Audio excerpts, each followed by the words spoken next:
الرحيم ولو أن أهل القرى آمنوا واتقوا لقطعنا عليهم بركات من السماء والأرض ولكن كذبوا وأخذناهم بما كانوا يكسبون.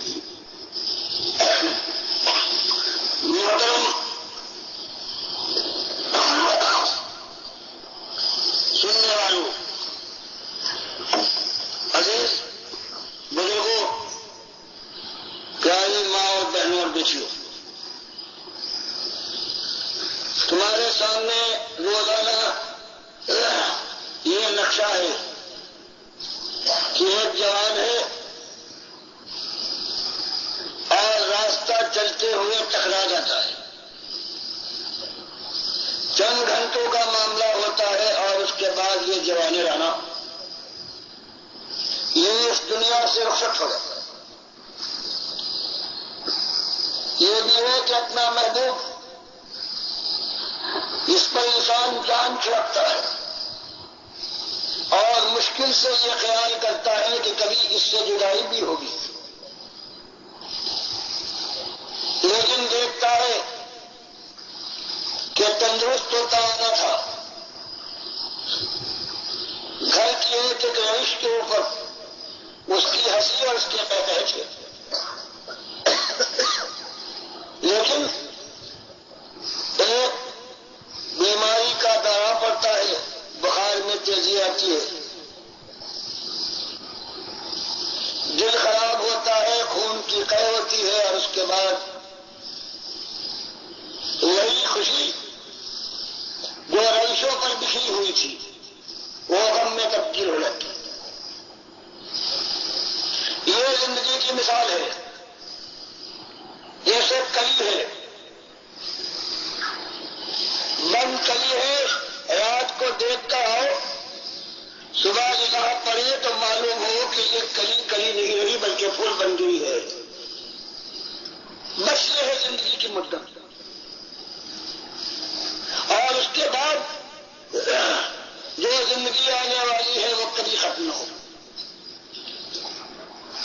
اور یا تو پھر اب شولوں میں آگ کے اندر، لپٹوں کے اندر، انگاروں کے اوپر گرم دھوئے کے اندر زندگی گزرے گی. قرآن فرماتا ہے کہ انگارے اتنے بڑے بڑے اس کے اوپر پھینکے جائیں گے جیسے کہ بڑے محلات ہوتے ہیں،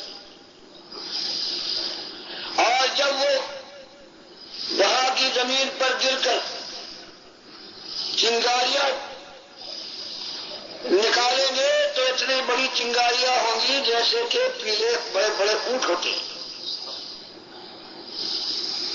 تو سننے والوں، اپنی جان کو بچاؤ، اس آگ سے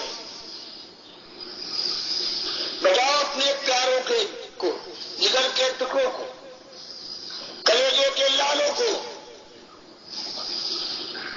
کہ جن کی چیخ نکل جائے تو دل پکڑ کر رہ جاتے.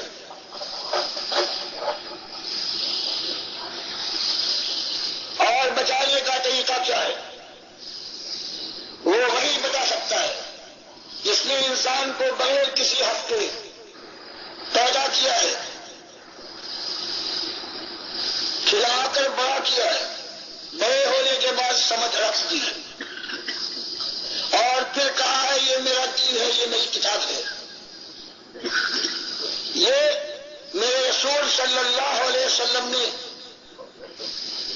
اس کی تفسیر بیان کی ہے اپنی زبان سے اور اپنی جان کو بھی پیش کرنے کے بعد بتایا ہے کہ میں چاہتا ہوں اپنے بندے سے ایک بات، نہ دولت مجھے مطلوب، میرے خزانے کھڑے ہوں، نہ خود دیتا ہوں،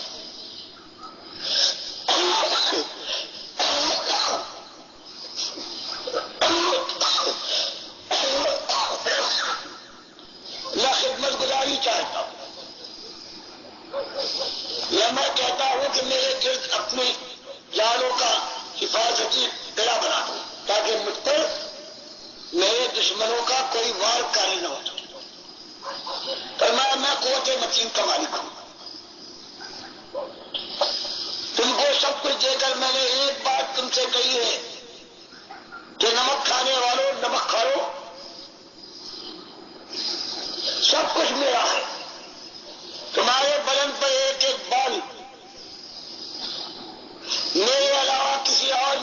کو نہیں دیا ہے. اب ایک بات کرنا کہ میرے ساتھ میرے علاوہ کسی بندے کو، کسی مخلوق کو جس نے تمہارے ساتھ تمہارے بدن کے بنانے، تمہارے جسم کے جوڑ کو مضبوط کرنے، تمہیں عقل و خرد عطا کرنے میں کوئی کام نہیں کیا ہے.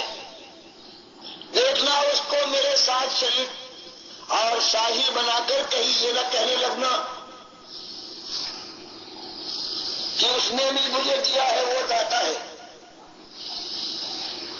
میرے کسی ولی، کسی نبی کو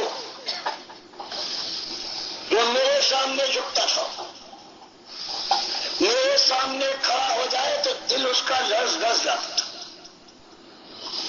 میرا خوف طاری ہو جائے تو اس کی آنکھیں بہتی تھی، داڑھی تر ہو جاتی تھی. کہیں اس کو میرے ساتھ ساجی اور شریک نہ کر لینا.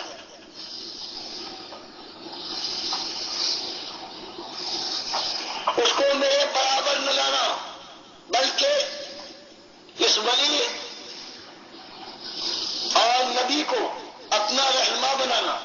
جیسے اس نے بندگی کی ہے، اس کی بندگی کے طریقے پر چلنے کی کوشش کرنا، وہ تمہارے سروں کا تاج ہوگا. لیکن اگر تم نے میری ذات میں، میری صفتوں میں، میرے حقوں میں اور میرے اختیارات اور قدرت میں کہیں تم نے اس کو بھی ساجی کر لیا تو یہ وہ غداری اور نمک حرامی ہے کہ کبھی معاف نہ کروں گا. تمہاری نمازیں، تمہارے روزے، تمہارے حج، تمہاری زکاتیں، تمہارے سارے نیک اعمال اس طرح سے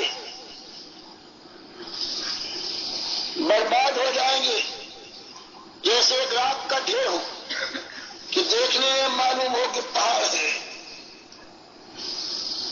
اور پھر آندھی آئے اور ہوا کے کاندھے پر یہ سارا راک کا ڈھیر اس کے ذرات اڑ جائیں اور ایسا معلوم ہونے لگے کبھی یہاں کوئی ڈھیر تھا ہی. تو بتا، یہی وہ چیز ہے. عمل پر ناز نہ کرنا. عمل صرف اس وقت اس کی قیمت ہے جیسے آج حساب والے اگر ایک اکائی ایک لکھ دیں اور پھر اس کے داہنے طرف 2 بڑھاتے جائیے، 1 صفر بڑھائیے 10 ہو جائے، 2 صفر بڑھائیے 100، اس کے بعد ایک اور صفر بڑھا دیجیے، 1 بڑھا دیجیے تو پہلے ایک اکائی لا کر اگر اس کے دائیں طرف 1 بڑھائیے 11 بن جائے. اور اگر حساب کے لحاظ سے 1 ہے اور اس کے اندر داہنی طرف 2 بڑھتا جائے تو حساب کے لحاظ سے وہ بڑھتی جائے گی تعداد اس کی. لیکن یہ 1 نہ ہو، پھر لکھتے جاؤ، 1 کی جگہ پر صفر ہو، پھر 9 9 9 بڑھاتے جاؤ، لاکھوں انٹر ہو، ایسے نہ ہو تو وہ صفر کے برابر ہے، ان کی کوئی قیمت نہیں. تو اگر وہ 1 جس کو ایمان کہتے ہیں، ایمان خالص، اگر وہ نہیں ہے تو اس کے بعد جو عمل کرتے ہو اس کا حال یہ ہے کہ اس کی کوئی قیمت نہیں. اور اگر ایمان میں صحیح قائم ہو جاؤ تو اس کے بعد اللہ کے بندو، چاہے اعمال تمہارے خالص 0 0 بڑھتے جائیں، ان کی قیمت بڑھتی جائے گی. 1 صفر بڑھے گا تو یہ معاملہ ہے ایمان کا. ان کے لیے کہ جو آج ماسٹر ہیں، سمجھتے